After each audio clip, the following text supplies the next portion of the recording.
Alors je voudrais commenter, alors c'est un commentaire qui n'engage que moi, ce texte de Actes au chapitre 2, en essayant de comprendre avec vous ce que ça veut dire pour notre paroisse.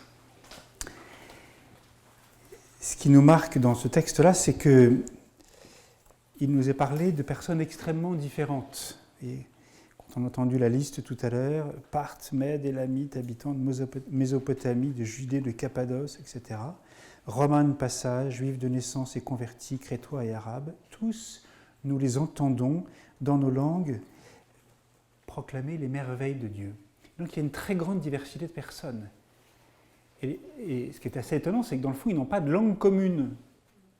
Ils entendent des Galiléens dans leur propre langue, ils n'ont pas de langue commune. Ce sont les mêmes qui, touchés par la parole de Pierre, l'accueillant, se convertissent et demandent le baptême. Et il nous est dit dans les versets suivants qu'ils ont un seul cœur et qu'ils sont unis.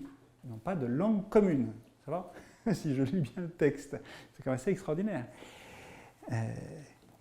Parce qu'ils sont touchés par l'action de l'Esprit Saint, parce qu'ils sont percutés par la parole de Dieu que Pierre proclame, parce qu'ils entendent l'appel à la conversion au Christ et qu'ils reconnaissent qu'ils sont pécheurs, qui demandent le baptême et qu'ils reçoivent le don de l'Esprit Saint, alors ces 3000 personnes qui ne parlent pas la même langue sont unies.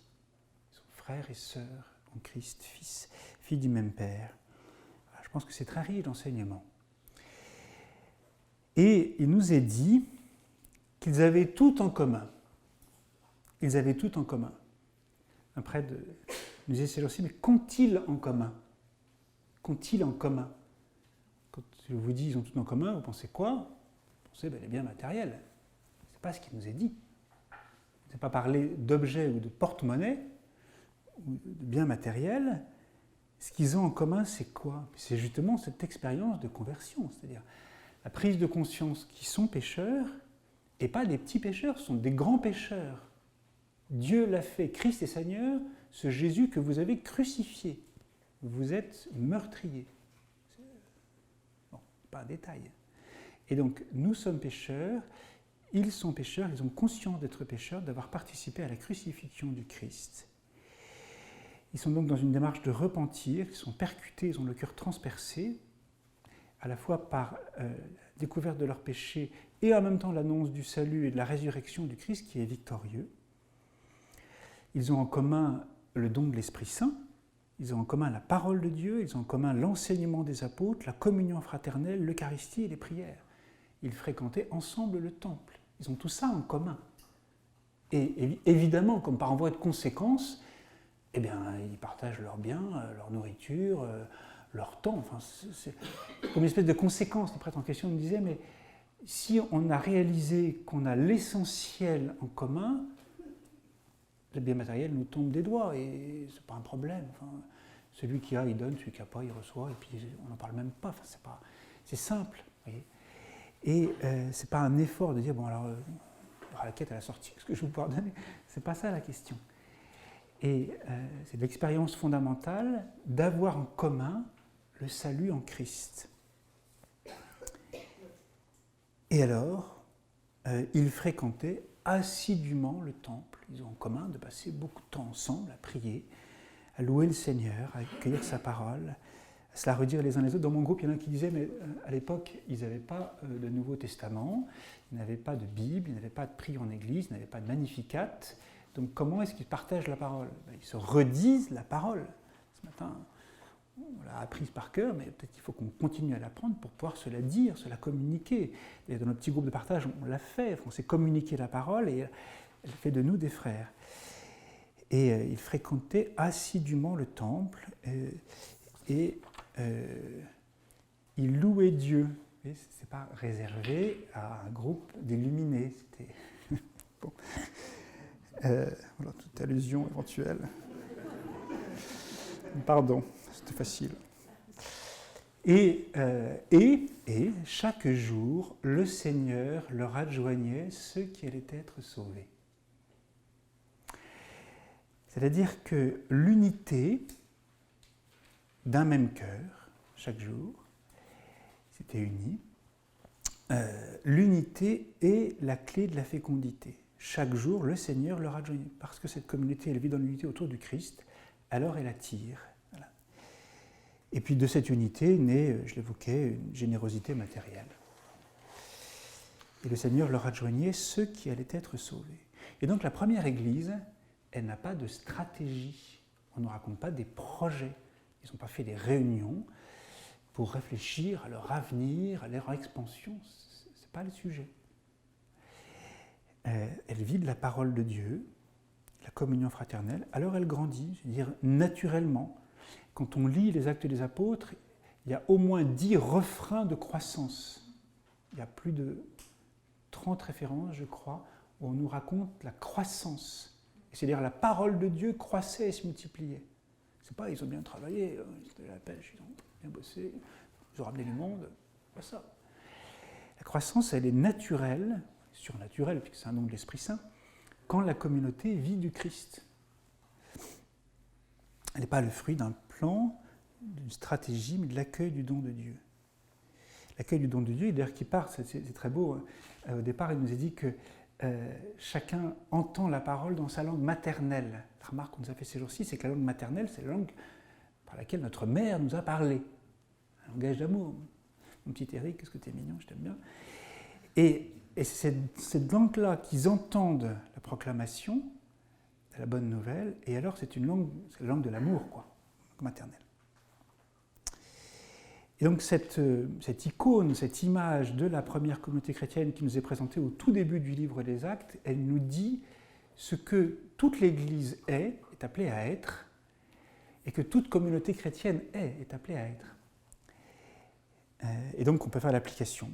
Paroisse de Talence, nous sommes très différents. C'est pas très compliqué, si vous regardez aujourd'hui. Voilà. On est très différents.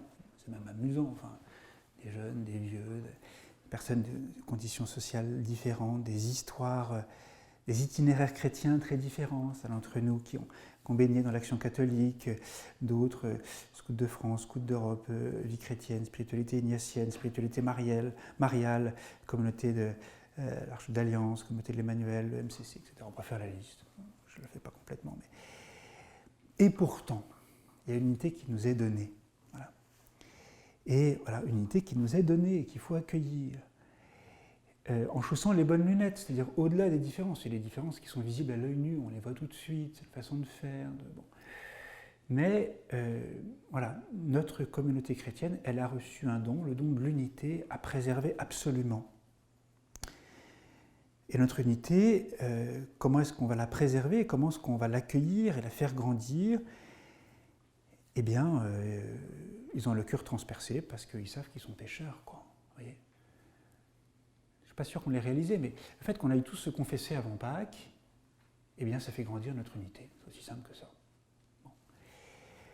Voilà. Et on est des grands pécheurs, on a beaucoup reçu, et dans le fond, on n'aime pas vraiment Dieu. Et on l'a trahi, on l'a méprisé. Je vous souhaite à un moment, si vous n'avez pas fait l'expérience, c'est de réaliser que vous avez renié le Christ. Et les collègues de travail à qui vous n'avez pas osé dire que vous étiez chrétien, vous étiez à la messe le dimanche matin, et vous racontez le reste de votre week-end, et vous évitez soigneusement l'essentiel du week-end, la messe du dimanche matin, et à un moment vous réalisez. Moi ça m'est arrivé un jour, je faisais un chemin de croix, et le reniement de Saint-Pierre m'a sauté à la figure, et je me suis effondré en larmes, j'ai dit Seigneur, je t'ai renié un nombre de fois considérable. Pierre c'était une fois, mais moi dis donc... Bon. Et de réaliser cela, quoi.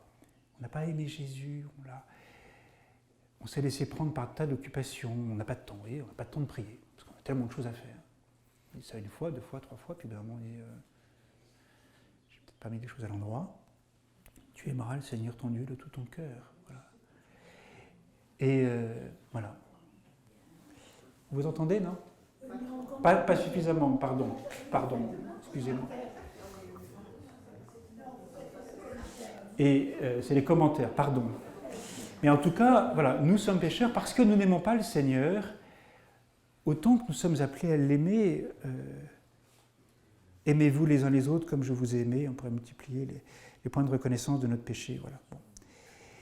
Et puis l'unité grandit non seulement par la reconnaissance de nos péchés, mais aussi par l'écoute de la parole de Dieu. Je l'ai dit plusieurs fois depuis le début de cette journée, je suis extrêmement heureux de ce qui se passe en fraternité de quartier. Toute la paroisse doit être en fraternité de quartier. Enfin, alors vous appelez ça comme vous voulez, peut-être que le MCR c'est aussi une fraternité de quartier d'une certaine façon, qu'une équipe de catéchistes c'est aussi une fraternité de quartier si on se centre sur la parole de Dieu, qu'on écoute ensemble. Donc on appelle ça comme on veut si vous voulez, ça m'est égal, mais qu'on ait tous un lieu où on écoute la parole de Dieu avec d'autres et où on prie avec d'autres, en fait c'est essentiel, c'est essentiel. Voilà, on en a besoin. Mais derrière, on voit bien qu'il y a un appel pour chacun et chacune d'entre nous sur la place de la prière et de la parole de Dieu. Moi, je vois bien que notre première conversion, c'est qu'on décide de prier tous les jours. Et que c'est ça qui fait grandir, dans le fond, notre relation à Dieu et notre communion les uns avec les autres. Voyez, c'est vraiment notre première conversion. Et en même temps, c'est un combat de dire, je vais prendre un quart d'heure. Un quart d'heure, c'est 1% de la journée, donc on doit y arriver quand même. Bon. Il faut qu'on s'aide les uns les autres à prendre ce quart d'heure, on va se poser devant le Seigneur et on va le bénir, se mettre à l'écoute de sa parole, lui confier le monde et ceux et celles qui en ont besoin autour de nous. Et donc la direction, elle passe par là aussi pour le progrès de notre communauté paroissiale. 1, on se confesse tous régulièrement. 2, on écoute la parole de Dieu en fraternité, en équipe, en groupe, comme vous voulez, mais on s'y met. 3, il nous est dit qu'ils étaient assidus à la communion fraternelle. C'est étonnant, on me l'a fait remarquer dans mon groupe là à l'instant, assidus à la communion fraternelle. Parce que nous, on est un peu affectifs, on dit bon, on s'aime pas, mais si, on est assidus, c'est-à-dire que c'est un travail, ils décident, une assiduité, ils décident de travailler à la communion fraternelle. C'est étonnant. Et donc Saint Paul de dire faites disparaître de votre vie toute forme de dispute, emportement, colère. Tout cela doit disparaître de votre vie. Le fondateur de la communauté de l'Emmanuel, Pierre Goursat, quand il a démarré avec les quelques-uns, les premiers, dans les années 72 à Paris, il leur a dit, écoutez, on ne va pas faire 36 règles dans notre communauté, on aura une seule règle. Jamais de critique les uns sur les autres. Jamais. Même en plaisantant. Jamais. Parce qu'il savait, il avait les yeux ouverts, il avait vu comment ça fonctionnait dans un certain nombre d'endroits d'église, qu'il y a un poison subtil, qui est la critique. Vous savez, machin, quand même, bon. Et puis un tel, quand même, je trouve que bon, si ton frère a commis un péché, va le trouver seul à seul. S'il ne t'écoute pas, vas-y avec quelqu'un d'autre. Puis maintenant, t'en parles à l'église, c'est plus ton problème. Mais t'en parles pas au reste de la communauté chrétienne. Voilà. Et je t'entends mes oreilles sifflent, parce qu'un tel me dit du mal d'une telle, au contraire, on arrête, quoi. C'est un travail, et c'est un travail qui est en même temps magnifique, quoi. Quand on prend du temps gratuitement à s'inviter les uns les autres, à se rencontrer, voilà, c'est magnifique en même temps. C'est pas un travail pénible. La communion fraternelle, ça nous nourrit. Moi, je suis nourri, enfin, mes frères prêtres pourraient le dire aussi, par les rencontres qu'on a avec vous. On va dans différentes maisons, on rencontre les uns les autres. C'est nourrissant, c'est beau, c'est magnifique. Et la communion fraternelle, elle passe aussi par un point sur lequel saint Paul insiste à plusieurs reprises dans ses lettres. C'est ce qu'il appelle la soumission fraternelle. Soyez soumis les uns aux autres, comme il se doit dans le Seigneur. Voilà.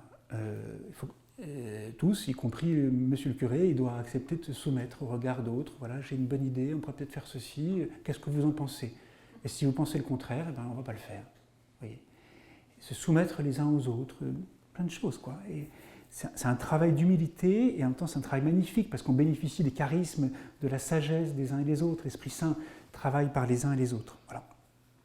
Communion fraternelle, et puis la fraction du pain qui est l'Eucharistie, fraction du pain qui est le cœur de notre vie en Église, quoi. L'Eucharistie fait l'Église, et puis la prière en commun. Ils étaient assidus, donc comment c'était le texte, ils fréquentaient assidûment le temple.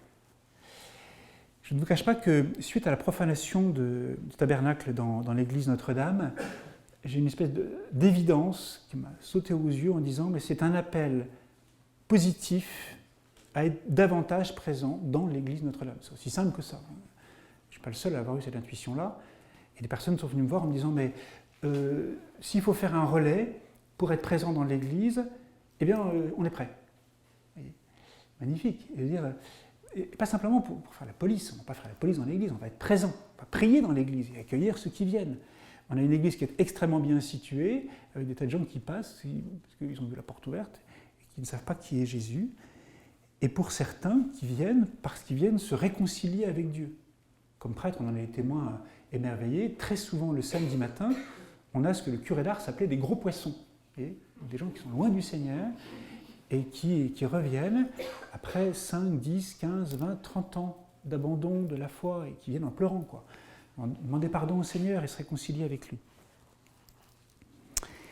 Mais donc, c'est pas comment dire, c'est le fruit de la prière des uns et des autres. Moi, ce qui me touche, on en a eu une petite démonstration ce matin, mais ce qui me touche, c'est le nombre de gens qui sont attachés au sanctuaire de Notre-Dame de Talence et qui viennent prier.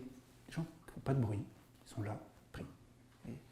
Et il y a une tradition de prière dans notre paroisse qui est magnifique et qu'il faut honorer et développer. Et par exemple, moi, je me pose la question depuis 6 mois de savoir où sera la prochaine chapelle du Saint-Sacrement. Alors, on a une petite idée qui est en train de germer, pour qu'on puisse avoir un lieu où on est bien pour prier. L'église en hiver, l'adoration, on l'a fait les vendredis de carême, c'était un tout petit peu congélateur quand même. Bon, alors on a offert nos sacrifices, mais si on pouvait trouver un lieu en plus, on serait bien. Non seulement devant la Pietà où on est bien, mais si, voilà. En tout cas, assidu à la prière. Voilà.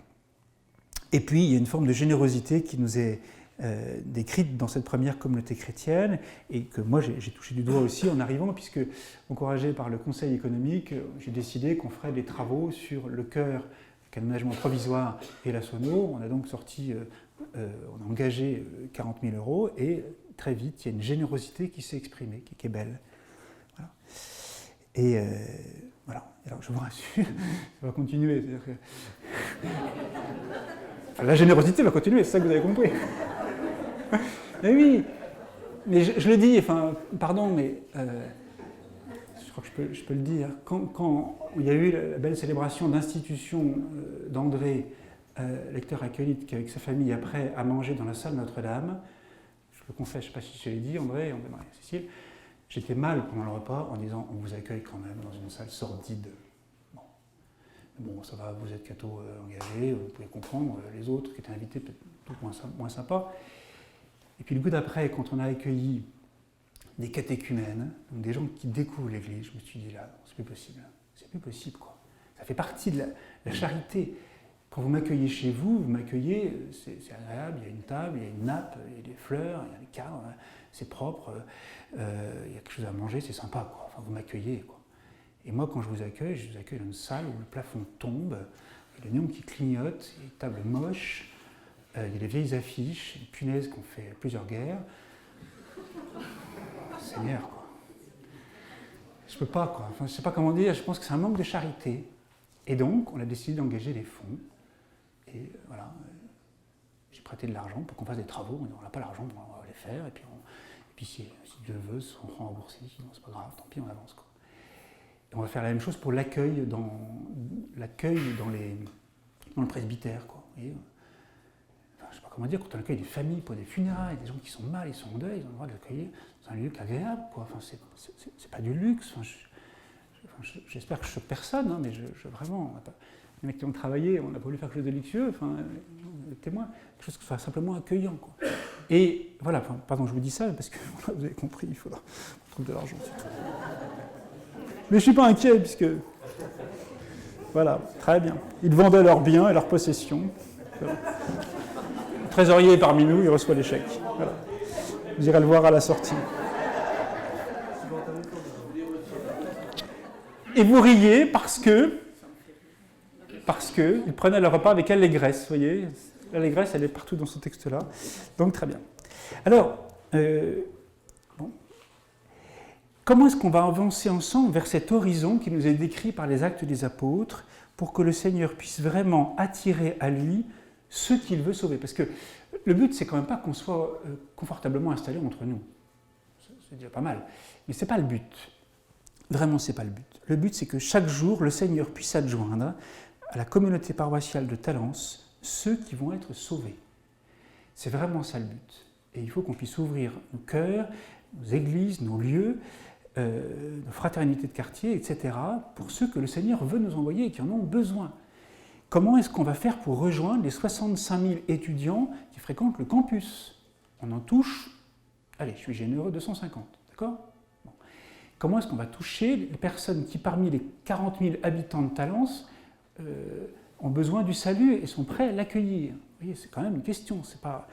Le monde va mal, notre pays va mal, il y a des tensions, il y a des gens qui sont perdus dans une culture qui a évacué Dieu de la vie publique, avec une déchristianisation rapide dont vous êtes les témoins dans vos familles. On me rappelait que hier, quand on se promenait dans la campagne bordelaise, le week-end de Pentecôte, c'était l'équivalent pour un certain nombre de personnes de temps pour un rallye automobile. D'accord? Et si on leur demande ce que c'est que le week-end de Pentecôte, ils vous disent que c'est un temps où on peut faire des rallyes automobiles, des rencontres familiales, et c'est tout, c'est comme ça. Ils ont perdu la culture, le langage, ils ne savent pas ce que c'est que l'ascension. L'ascension, c'est un pont. On a 4 jours. D'accord? Bon. L'Assomption, on ne vous pose même pas la question. L'Assomption, c'est un jour férié. Bon, alors, ce que c'est, on sait encore en moins. Et donc, c'est quoi? C'est un lycée. Alors,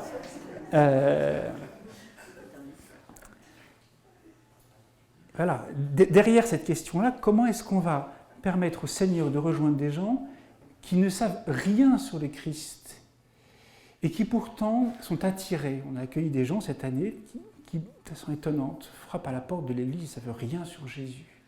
Et pourtant, ils sont attirés, ils ont besoin du Christ. Alors, comment est-ce qu'on va le faire? On va le faire par des communautés ferventes. Je vous donne un petit témoignage, je crois que je peux le donner. Un couple vient en préparation au mariage. Elle me dit, moi, je ne suis pas croyante. Je viens pour accompagner mon compagnon, mon copain. Bon. Et elle n'est pas contre se marier à l'église, mais pas croyante. Et en fait, elle est très profondément touchée par ce qui se passe pendant le parcours de préparation au mariage.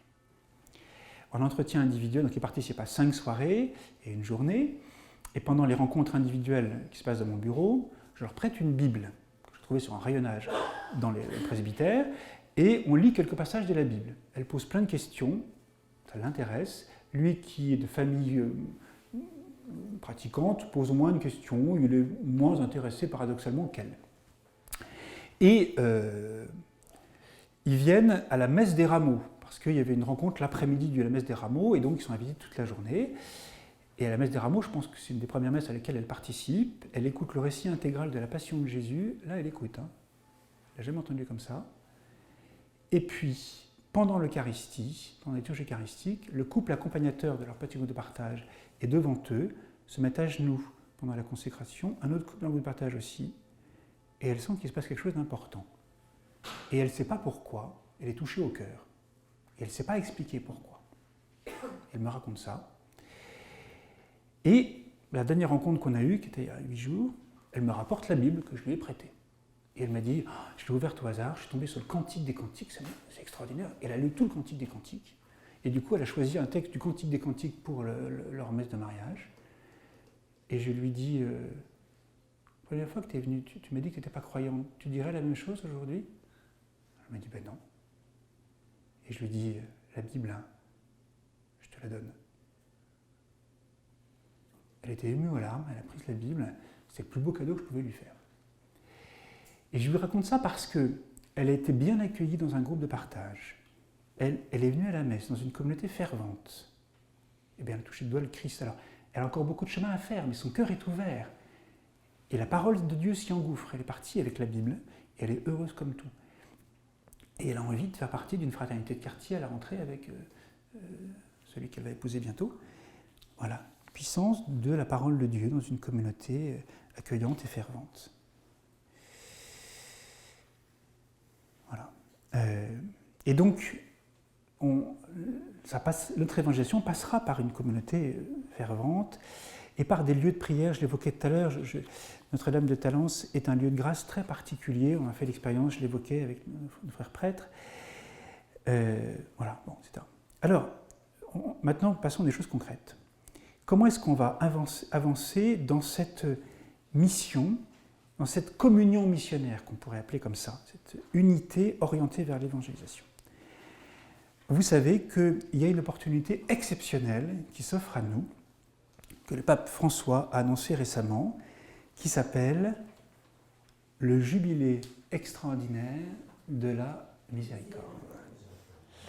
Il y a une lettre qu'on appelle une bulle d'indiction, qui habituellement fait 2 pages sur le sujet. On nous explique quand ça commence, quand ça se termine, comment fonctionne la porte sainte, les indulgences. Et là, le pape en a fait 20 pages. Un texte magnifique qui s'appelle Misericordiae Vultus, le visage de la miséricorde. Parce que sa première phrase, c'est Jésus-Christ est le visage de la miséricorde du Père.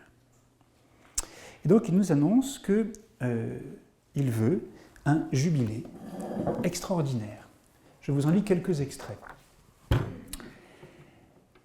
Nous avons toujours besoin de contempler le mystère de la miséricorde.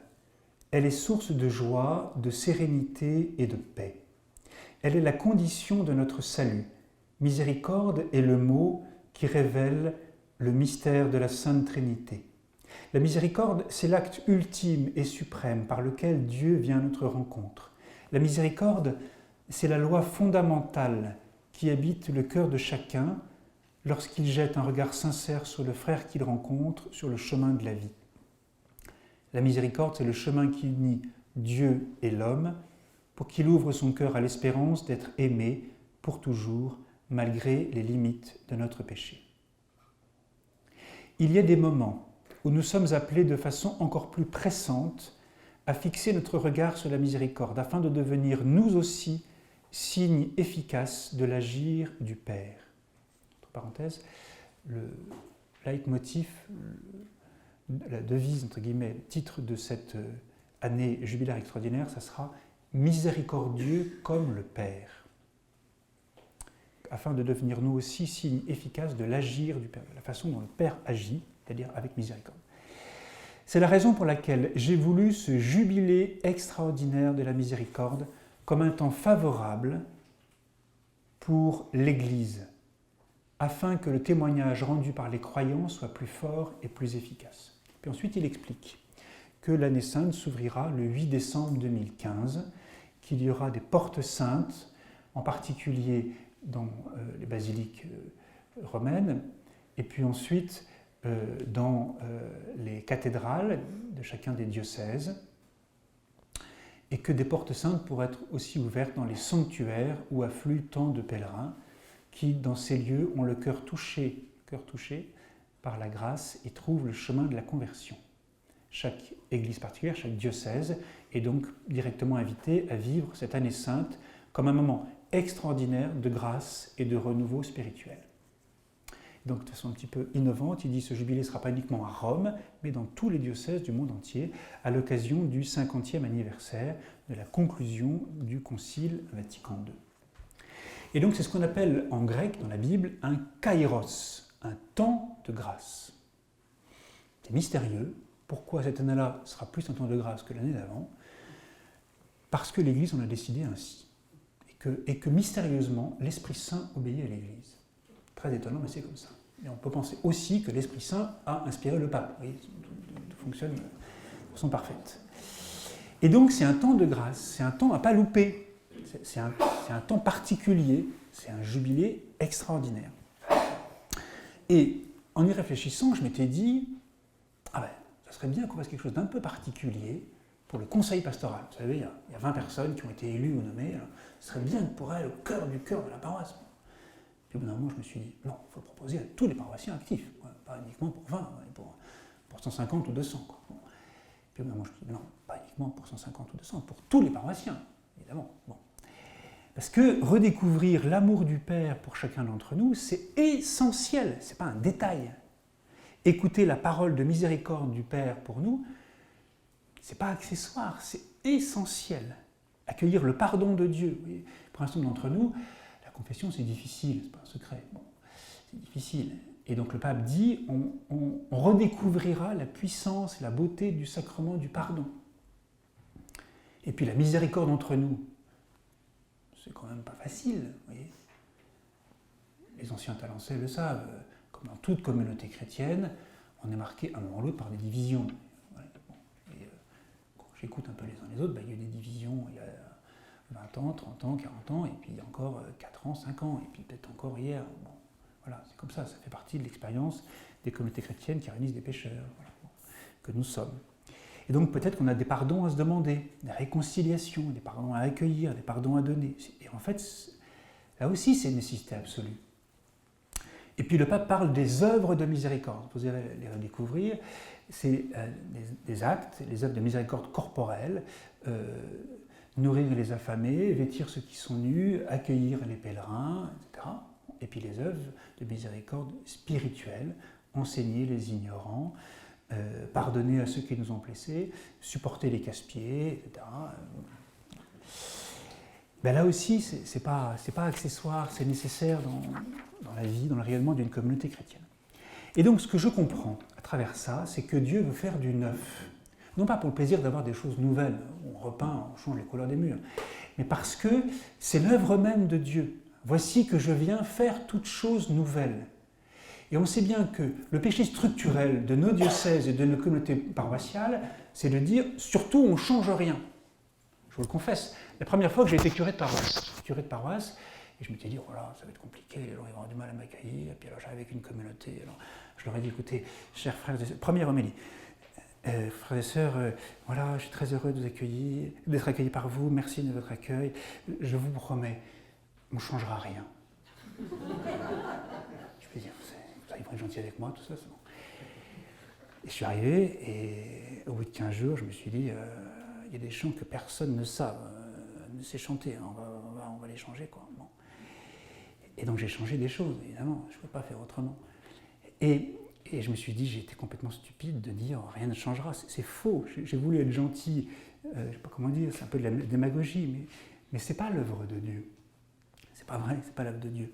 Et donc on ne va pas changer pour le plaisir de changer, mais en même temps, Dieu veut faire du neuf, Dieu veut toucher des gens nouveaux, Dieu veut nous renouveler. On a fait du neuf aujourd'hui, vous avez entendu une parole de Dieu de façon nouvelle, moi aussi. Oui, c'est du neuf, c'est comme ça. Parce que, voilà, je le redis, mais il y a toujours un risque de sclérose, de paralysie, j'allais dire de fossilisation douce, progressive et sans douleur. Vous voyez, on s'installe doucement. Je crois que c'est Peggy qui parle de la poussière fine et indolore, de l'ennui, de la désespérance dans sa paroisse, qui est comme un brouillard à peine perceptible, qui recouvre doucement l'ensemble des réalités de la paroisse. Et, bon. Et puis il dit, mais il faut que la paroisse retrouve une nouvelle espérance. Et donc, bref, vous avez compris, je suis convaincu que le jubilé est une priorité pour l'année prochaine, parce que le pape nous le dit. Voilà. Et alors du coup, je suis allé creuser un peu, qu'est-ce que c'est qu'un jubilé dans la Bible ? Vous savez ce que c'est qu'un jubilé dans la Bible ? Eh bien, si vous êtes curieux, vous irez lire Lévitique chapitre 25. Chapitre relativement long, je vous en fais un résumé très court. Un jubilé, c'est la 50e année. Tiens, c'est amusant parce que ça correspond à 50 comme Pentecôte. C'est une année de jachère. Dieu dit, vous ne sèmerez pas dans vos champs, parce que la terre donnera son fruit en temps voulu. Vous vivrez du don de Dieu, de la providence de Dieu. Et donc vous allez renoncer à une efficacité pour recevoir de Dieu la fécondité, c'est-à-dire ce que Dieu veut vous donner. Le cardinal Ricard, dans un temps de formation missionnaire le 8 mai dernier, à la Sainte Famille à Talence, nous a dit ceci, l'efficacité consiste à puiser les richesses en nous-mêmes, la fécondité à les recevoir de Dieu. Et donc un temps de jachère, c'est un temps où on arrête des activités, où on est assez content de nous, parce qu'on fait des choses, on les fait bien, on est content. Et bien ce que je comprends, c'est que la conséquence, c'est qu'on va arrêter des choses qu'on aime bien faire parce que ça nous fait plaisir et que ça marche bien notre affaire, et qu'on va les arrêter. Bon, j'y reviendrai. Rassurez-vous. Deuxième clé, il y a la libération des esclaves. Vous avez des esclaves, et bien, au bout de 50 ans, jubilé, on les libère. Et donc il faudra qu'on réfléchisse à ce que c'est que la libération des esclaves d'aujourd'hui. Je pense qu'en fait, il y en a pas mal et qu'on en fait parfois partie. C'est le pardon des offenses. Là aussi, c'est la dimension de pardon et de salut. De salut parce que Dieu pardonne, mais qu'en même temps, Dieu reprend possession de sa terre. C'est sa terre, c'est son peuple, c'est son Église. Ce n'est pas nous qui décidons, c'est son Église. Et donc Dieu reprend possession de notre communauté pour qu'on soit une nation sainte qui se prosterne devant le Seigneur avec grande crainte devant l'action du Seigneur, qui écoute sa voix et qui va retrouver une plus grande unité, aussi par la loi d'amnistie des dettes, c'est-à-dire qu'on se pardonne les uns les autres. Voilà. Et donc Jésus lui-même reprendra l'idée du jubilé. On a ça dans Luc au chapitre 4, si je retrouve l'évangile. Luc chapitre 4, Jésus commence son ministère en faisant allusion à la pratique du jubilé, quand il est dans la synagogue de Nazareth et qu'il proclame Isaïe. « L'Esprit du Seigneur est sur moi, dit Jésus, parce que le Seigneur m'a consacré par l'onction, il m'a envoyé porter la bonne nouvelle aux pauvres, annoncer aux prisonniers qu'ils sont libres et aux aveugles qu'ils verront la lumière, apporter aux opprimés la libération des esclaves, annoncer une année de grâce, de bienfaits accordés par le Seigneur. » Une année de grâce, c'est le jubilé. Jésus referma le livre et, un peu plus tard dit, cette parole de l'Écriture que vous venez d'entendre, c'est aujourd'hui qu'elle s'accomplit. Et donc le jubilé, ce n'est pas uniquement une vieille histoire du livre des Lévitiques. Jésus lui-même, dans l'Église, la réalise. Voilà. Et donc, voilà. Il y a un jubilé qui s'ouvre. Et alors, j'étais dans ces réflexions-là, quand au cours d'une réunion de curés de paroisse autour du cardinal Ricard, il y a un mois, le cardinal nous a dit, voilà, donc l'année jubilaire va commencer le 8 décembre à Rome, et puis ensuite le dimanche d'après, 13 décembre, il y aura une porte sainte qui va s'ouvrir à la cathédrale.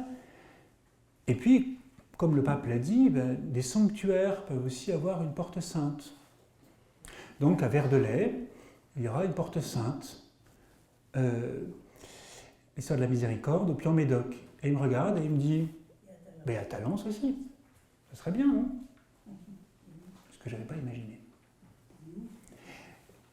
Ça veut dire que notre paroisse est choisie pour être un lieu où des personnes de tout le diocèse viendront faire une démarche jubilaire pour se réconcilier avec Dieu, pour demander pardon, pour demander la grâce de pardonner à quelqu'un d'autre, dans une pédagogie qu'il faudra qu'on mette en œuvre avec les autres lieux du diocèse. Le cardinal m'a convoqué ces jours-ci à une rencontre dans le diocèse pour qu'on prépare ce jubilé de la miséricorde sur l'ensemble du diocèse. Et donc je comprends que c'est un temps de grâce pour nous, parce qu'on va aussi être au service des personnes qui vont venir, et qu'il faut qu'on s'y prépare, avec un petit peu d'avance. Et que donc, il faut qu'on vive cette année du jubilaire de façon exceptionnelle à tous les niveaux de la paroisse. Non seulement tous ceux qui sont en fraternité de quartier et tous ceux d'entre vous qui vont les rejoindre, ce qu'ils ne sont pas encore, mais aussi les pratiquants occasionnels, ceux qui viennent pour demander le baptême d'un petit, ceux qui viennent demander le mariage. Je ne sais pas ce qu'on va leur proposer, mais il faudra leur proposer aussi quelque chose. Les enfants au caté, l'éveil à la foi, l'aumônerie, les catéchumènes, je ne sais pas comment on va faire, mais il faut qu'on cherche ensemble comment leur proposer de vivre avec nous cette année exceptionnelle. Et plus je prie pour ça, plus je suis convaincu que c'est une grâce parce que ça correspond à un besoin fondamental. Toutes nos familles, ou la plupart de nos familles, sont blessées par des divisions. Oui ou non ? Non.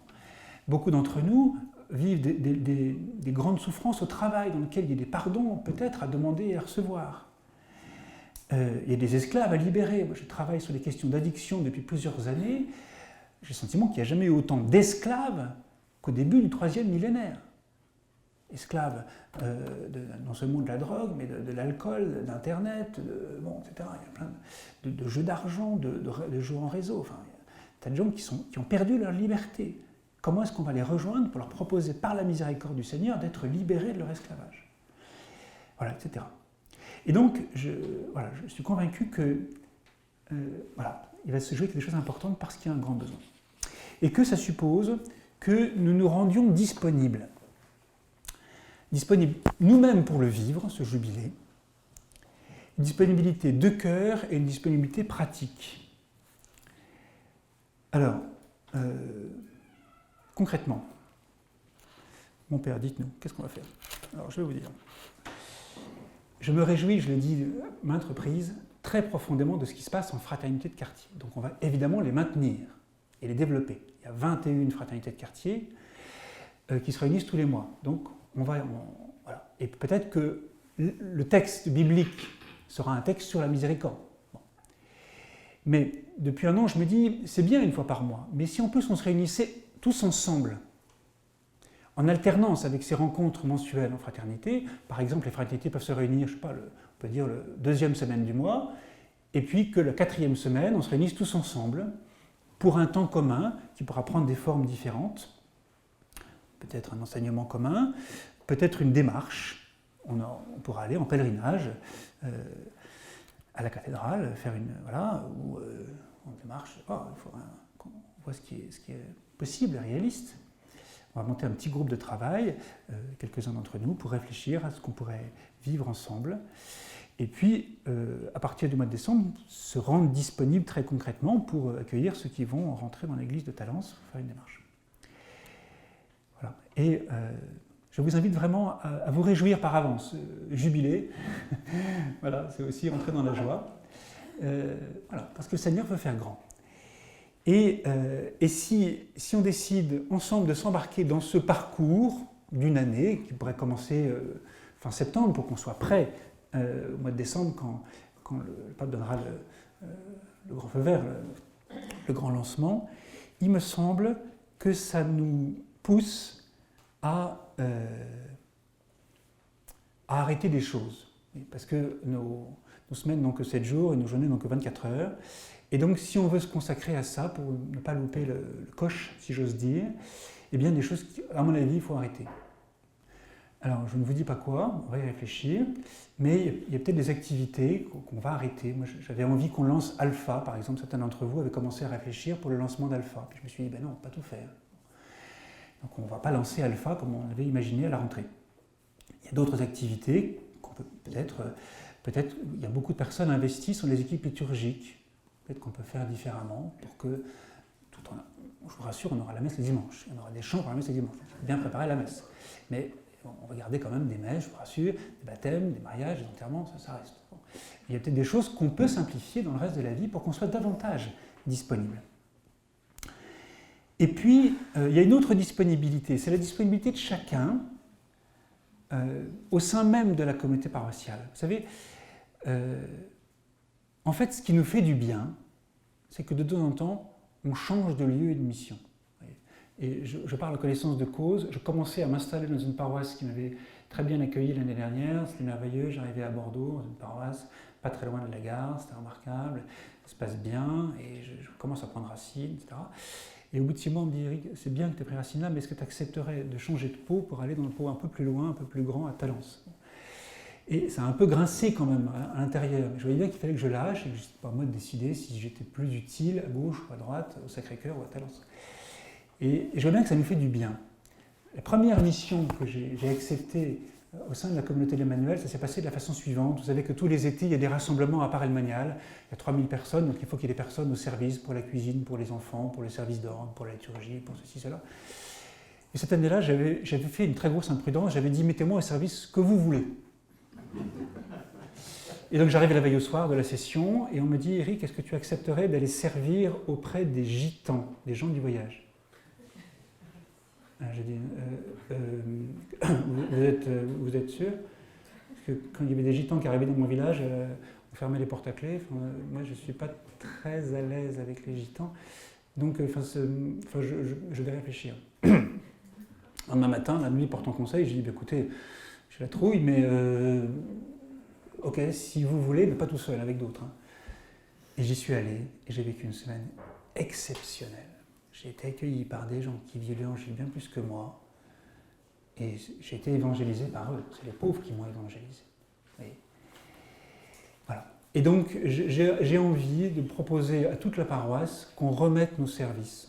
Jusque-là, je faisais le service des fleurs, de la liturgie, de l'accueil, et je suis très heureux. Mais après tout, peut-être que je peux servir ailleurs, et je ferai ce qu'on me demande. Et je vois bien que cette liberté-là, en fait, elle nous fait avancer. Peut-être qu'on vous demandera exactement le même service l'année prochaine. Peut-être qu'on vous demandera un service extrêmement différent. je vous invite à faire le pas, parce que je pense que ça participe très profondément, comment dire, du renouveau, au sens où Dieu pourra faire du neuf. Que si, quand on s'est un peu figé sur un lieu où on a l'habitude, on fait des choses comme on fait d'habitude, eh bien, on n'est plus docile à l'Esprit Saint. Quand on est en situation de pauvreté, on demande au service, mais qu'est-ce que je vais dire à des gitans? Je ne sais pas ce que je vais leur dire. Seigneur, Esprit Saint, tu vas m'aider, parce que sans toi, je ne vais pas y arriver. Et à ce moment-là, la pauvreté dans laquelle ça nous met, en fait, nous renouvelle très profondément. Parce que permet à Dieu d'agir. On n'est plus sur l'efficacité où c'est moi qui fais, mais on est sur la pauvreté où on demande au Seigneur d'agir dans nos vies, et on voit son action, et on en est nous-mêmes profondément renouvelés parce qu'on en est les témoins. Voilà. Et donc, il va y avoir l'année prochaine, dans l'organisation de la paroisse, une équipe d'animation pastorale, ou l'équivalent, je ne sais pas comment on va la baptiser, qui s'occupera des services, parce que quand tout le monde va remettre son service fin juin, il y a un tout petit peu de boulot à faire pour que les services quand même fonctionnent à la rentrée. Bon. Donc il y a une équipe qui va s'occuper de ça. Alors je tiens à rassurer d'éventuels inquiets, parce qu'il peut y avoir des esprits inquiets parmi nous. La communauté de l'Emmanuel, pour être très précis, n'a pas du tout ni le désir ni les moyens de prendre tous les services de la paroisse. Voilà, je voulais vous le dire. Parfois il y a des angoisses. Mais non. C'est pas ça la question. La question, c'est qu'on se renouvelle les uns et les autres et que tous soient appelés à une mission nouvelle. Donc il y a une équipe qui va se charger de ça, une équipe de responsables des services. Et puis il y a une autre équipe qui va s'occuper de la préparation du jubilé pour faire une proposition commune à toutes les fraternités de quartier pour ces rencontres 2 fois par mois. Et puis voilà. Alors je conclus parce que l'heure a tourné. On va aller prendre un temps de prière et d'adoration dans la basilique. C'est une année qui va en fait profondément nous transformer parce que Dieu va nous bénir, va nous faire entrer dans une joie nouvelle, va nous faire expérimenter la miséricorde du Père par la puissance de l'Esprit Saint. Nous serons touchés par l'amour du Seigneur de différentes façons, par son pardon, par sa parole, par le contact les uns avec les autres, par la vie fraternelle, par le contact avec les plus pauvres, par l'ouverture aux autres, etc. À condition que nous soyons disponibles, confiants et désireux de recevoir de Dieu ce qu'il veut nous donner par l'Église à travers cette intuition, cette décision prophétique du pape François. À condition que nous soyons disponibles, que nous acceptions de renoncer à nos propres projets pour recevoir celui du Seigneur sur chacun d'entre nous et sur notre paroisse. Aussi, on va aller prendre un temps d'adoration maintenant pour demander cette espèce de disponibilité de principe, si vous voulez, cette espèce de chèque en blanc, disant, Seigneur, je suis prêt à tout pour l'année prochaine, donne-moi ce que tu veux me donner. Voilà. Et donne-en-moi le désir, que je n'aille pas rentrer dans les pieds. Quoi. Et on fera une petite démarche, si vous voulez, après l'homélie, pendant la messe, avant l'offertoire. On viendra ensemble au pied de l'autel et dire, voilà, Seigneur, fais de nous ce que tu veux pour que nous puissions expérimenter ton amour et en témoigner autour de nous à tous ceux qui en ont besoin. Sûr que le Seigneur agira avec grande bonté